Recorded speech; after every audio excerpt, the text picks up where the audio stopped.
안녕하세요, 모야입니다. 오늘 말씀드릴 내용은 빌라, 오피스텔, 단기 시세 차익이 아닌 장기 보유를 추천합니다. 이 내용입니다. 요즘 부동산 시장이 좀 많이 시끄럽잖아요. 그 세금 문제가 가장 크죠. 다주택자는 대출이 아예 안 나오는 상황이고, 1주택자, 그 주택이 하나밖에 없는 사람도 지금 고가주택 같은 경우는 아예 안 나오고, 저가도 지금 서울 시내 같은 경우는 그 대출이 좀 많이 좀 낮잖아요. 40%니 50%니 뭐 이렇게. 그래서 좀 어려운 상황인데, 제가 말씀드리는 건 다주택자, 즉 본인 소유한 주택 외에 추가주택이 있는 사람들이 오피스를 보유하고 있는 사람들이 있잖아요. 또는 오피스를 구입하려고 했던 사람들이 이제 등을 돌렸다고 해야 되나? 돌았다거나 뭐 이런 상황들이에요. 그래서 보유하고 있는 사람들 좀 빨리 팔려고 하는데 안 팔리죠. 왜냐면 상황이 다 비슷하잖아요.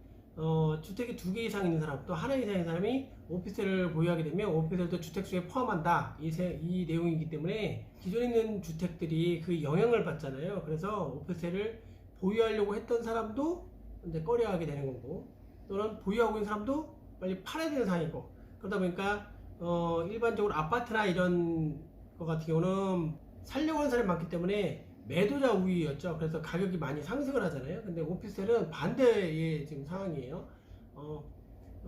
빌라나 오피스텔은 반대의 상황이에요. 그 중에 오피스텔이 더 반대의 상황이에요. 오피스텔은 수익형 부동산이잖아요. 그래서 세금은 4.6%의 세금을 내지만 주택수에 포함을 되다 보니까 매수자 우위가 되어 있어요. 반대로. 즉, 살려는 사람이 가격이 결정하게 되어 있다는 얘기예요. 아파트나 이런 거는 팔려는 사람이 가격이 결정하지만 오피스텔은 살려는 사람이 가격을 결정한다. 이런 상황이거든요. 그러다 보니까 가격이 많이 내려가 있고, 그래서 경매나 공매에 물건 나와 있는 것도 보면 입찰하는 사람이 굉장히 적어요. 경매는 그래도 좀 입지가 좋고 상품이 좋은 것 같은 경우는, 안 좋은 건 아예 들러붙지도 않고요. 좋은 것 같은 경우는 한 5명, 6명, 뭐 3명, 4명 이렇게 막 붙어요. 그런데 공매 같은 경우는 거의 입찰을 안 한 사람이 좀 많이 있습니다. 제가 이번에 받은 것도 공매 물건이에요. 단독 입찰이라고 말씀드렸잖아요. 이 물건 같은 경우는 평가 금액은 2018년도 감정평가는 2억 5천으로 되어 있는데 2020년 11월경에 법원 경매로 경매 나온 물건이 있어요.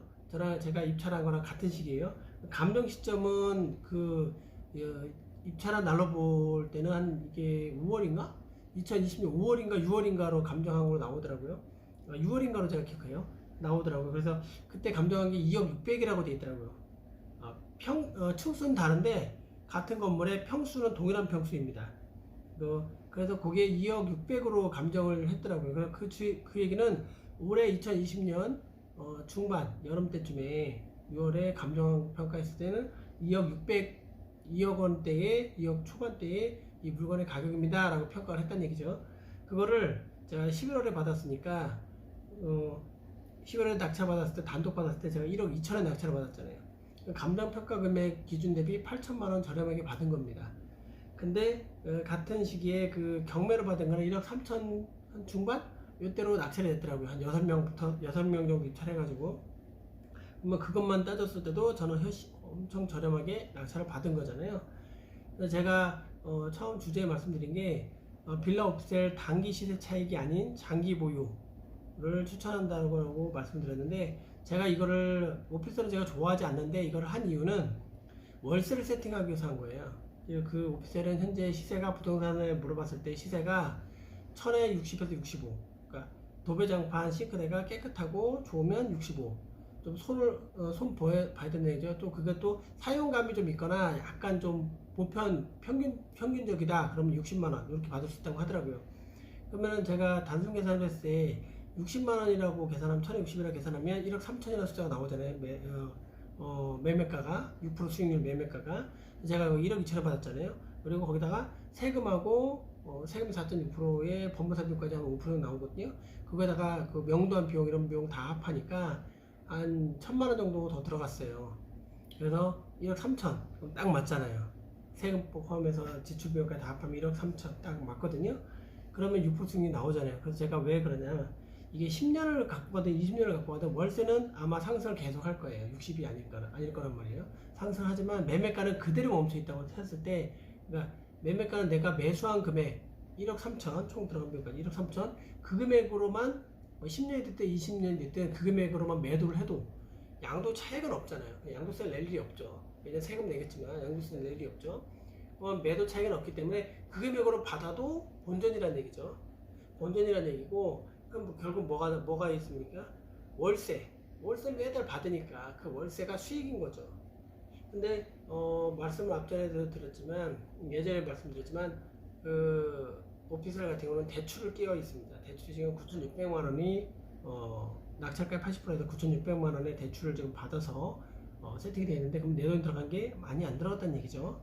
그런 상태인데, 그거 자체 기준으로 해서 했을 때도 10% 이상의 수익률이 나온다는 얘기예요. 그리고 월세 받는 돈에서도 원리금으로 계산하면 한 30여만 원 정도밖에 안 나가요. 그럼 나머지가 이제 수익이 되는 거죠. 그래서 그런 걸로 봤을 때 어차피 10년 매달 원금을 좀 조금씩 월세에서 갚아나가는 거기 때문에 시간이 지나면 결국은 그 1억 2천이나 1억 3천의 돈이 그대로 다 남을 수 있다. 그대로 매도했을 때 그대로 현금으로 찾게 되고, 중요한 거는 월세 수익도 매달 발생한다. 수익이 극대화가 될 수 있는 거죠. 이게 생각의 전환입니다. 발생의 전환이에요.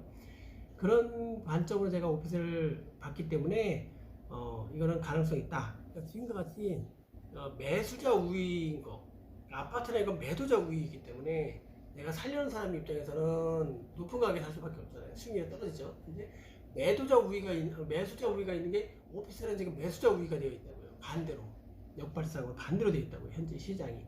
그러니까 제가 가격 결정할 수가 있죠. 근데 일반 매매에서도 싸게 살 수 있지만 그거보다 더 저렴하게 사고 싶은 마음이 있기 때문에 경매나 공매로 산 거죠. 그러니까 경매나 공매로 샀을 때도 일반 매매보다도 2, 3천만 원 금매로 막 산다고 해도 막 집어 던지는 사람들이 있거든요. 그걸 산다고 해도 그거보다도 1,000만 원, 2천만 원 더 싸게 산 거죠. 근데 이게 언제까지 싼 게 아니라, 이 오피스텔 빌라 이런 것도, 오피스텔도 물건이 좋은 물건, 가치가 상당히 좋은 물건은 경기 회복이 왔을 때 매도자 우위로 바뀌었을 때는 원래 가격으로 다시 회귀를 합니다. 복귀를 합니다.